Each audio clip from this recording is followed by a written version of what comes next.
So we're going to try to solve a question. Okay. So the question is a soccer team's performance in a game depends on its performance in the last two games. So this does not have the independence assumption anymore, because if we put a game as an event, the games are dependent to each other. We at least know that for the next game, the last two games influence whether the game wins the next game or not. Okay, so there are some scenarios. So if the team has lost both of its previous games, it has 80% of losing this game, which is the team is not in a good is having a decreasing kind of a curve, right? And the other scenario, if it has won one of its two games and lost the other one, it has 50% chance of winning this game. Okay, seems pretty straightforward. And if it has won the last two games, if it's continuing its victory, then it's on a roll, and it has 90% chance of winning the next game. So what we have to do is to find out the probability of the soccer team winning its next game. But the problem is that we don't have any information since we missed the last two games, so we do not know their outcome. We do not know what happened in the last two games. So what we can do is just assume all outcomes are equally going to be likely. Okay, so let's set some variables. So let W be the event of winning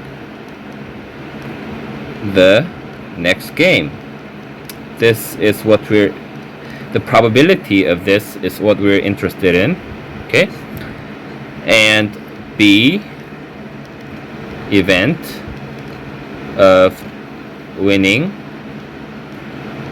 both previous games. Okay, this is a scenario that the team is on a good curve, good mood. Okay, and set O as the event of winning one of the previous games, and N, the worst scenario, of winning none of the previous games. Okay, so what we're interested in is the probability of W, right? But we know the probabilities for each scenario of we know the probability of winning the next game given each scenario of the last two games, but the problem is that we don't have information about the last two games, right? So we have no idea what it is at this point, but we know what could have happened. We have we can think of all of the outcomes that could have happened, right? We could have for the last two games. So let's say that game minus 2. It's a little bit okay. G minus 2 and G minus 1. Previous two games. We could have won both. We could have lost both. We could have lost the second previous one and won just the last one, and it could be the opposite too, right? So the sample space is 4, and we assume that all outcomes are equally likely. So the probability of this happening is 1/4, and it's the same for each of it, right? Because they're equally likely, the assumption.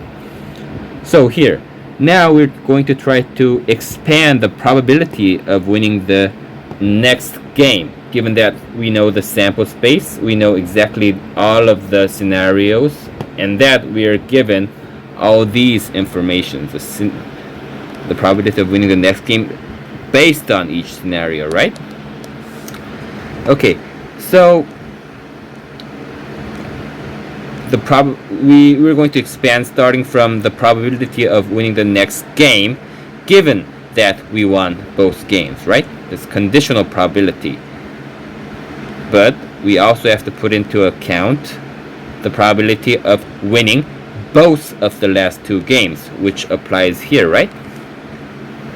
This is one scenario, and we add the probability of winning one of the games, okay? Sorry.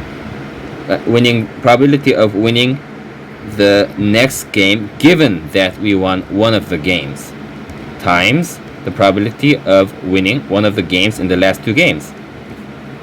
Same sense. This logic applies to the third scenario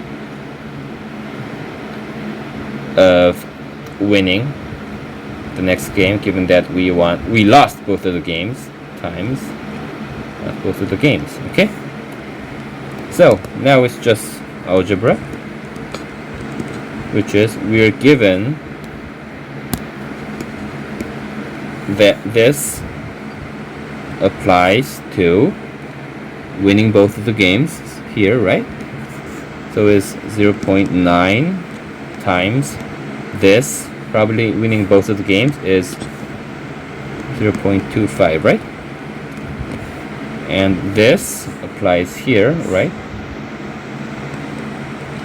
And the probability of winning one of the games, we have two sub scenarios, right?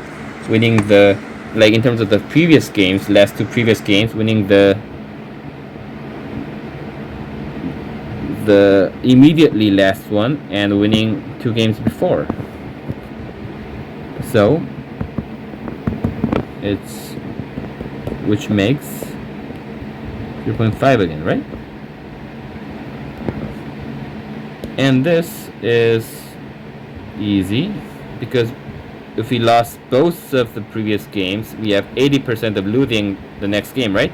So we have 20% of winning the next game, times the other one, 0.25, which makes